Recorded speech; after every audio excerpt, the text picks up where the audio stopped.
Hello guys, చాలా రోజులైంది ఇలా డైరెక్ట్ గా వాయిస్ ఓవర్ అంటే డైరెక్ట్ గా మాట్లాడి. ఈ రోజు అయితే గుప్త నవరాత్రులు, అదే గుప్త వారాహి నవరాత్రుల్లో సెకండ్ డే అనమాట. ఈ రోజు అయితే మా అమ్మ ప్రసాదాలు రెడీ చేసింది, నేను దేవుడి దగ్గర రెడీ చేస్తాను మొత్తం. ఇంతలో నాకు ఒక ఐడియా, అంటే మీకు కూడా మేము ఏం చేస్తున్నామో చూపిద్దాం అన్నట్టు ఈ వీడియో అయితే షూట్ చేస్తున్నాను. అమ్మవారి కోసం మా అమ్మ ఏం ప్రసాదం చేసిందో చూపిస్తాను. ఈ రోజు అయితే శుక్రవారం కదా, సో పసుపండం మంచిదని పులిహోర అయితే చేసింది.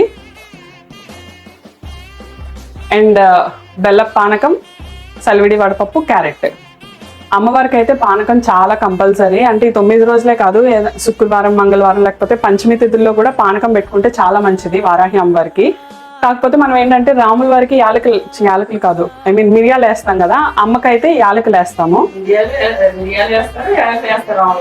రాముల వారికి ఏమో నాకైతే తెలియదు ఫ్రెండ్స్, ఎందుకంటే నాకు మిరియాలే గుర్తు. అంటే ఘాటుగా ఉంటాయి కదా రాముల వారు పానకం తాగినప్పుడు గుళ్ళోని, సో మిరియాలే అనుకుంటున్నా. అయితే యాలకులు కూడా వేస్తారట, బట్ అమ్మవారికి అయితే యాలకులే. అండ్ అమ్మవారికి మెయిన్ గా ఇవన్నీ ఒక ఎత్తు అయితే భూమిలో పండినవి చాలా ఇష్టం అమ్మవారికి. ఎందుకంటే భూవారాహి అంటారు కదా, అందుకని భూమిలో పండినవి అంటే చాలా ఇష్టం. అందుకే కందదీపం కూడా పెడతారు కదమ్మా. ఈరోజు అయితే మా అమ్మ క్యారెట్ పెడుతుంది. వేరుశనక్కాయల కోసం ట్రై చేస్తుంది కానీ పాపం ఇంకా దొరకలే. అమ్మ దయ ఉంటే ఈ 9 రోజులు ఏదో రోజు పెడుతుంది. నేను నా తెల్లదుంపలు పెట్టింది.